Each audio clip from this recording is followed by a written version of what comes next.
Hello again, everyone. Truck CB Sales here with a tune-up report for Johnny in West Virginia on this RCI-2970N2. Johnny, get ready to go for you, bud. Got your external meter wired up. This will show transmit and receive 1, 2, 3, 4, 5, 5, 4, 3, 2, 1. And also it is calibrated to S9 on the signal generator to match the radio as well, okay? Got your amp on-off switch right here in the back. Did the erf2030 plus upgrades to the radio section, and also did the voltage regulator upgrade. Okay, let's get right to it. RF power all the way down, 100 watt slug. We set it about 4 watts all the way down, that way you have full adjustability if you ever want to run it into a straight 8, straight 10, whatever. Roll it up. It's about a 35 watts, 36 all the way up. Hello.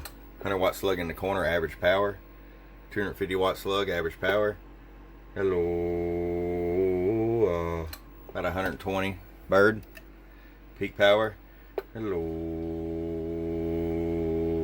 And every bit of 250, 260 peak. Alright, Johnny, I hope you enjoy this beautiful radio. From your friend Truck at truckcbsales@gmail.com. Bump, bump.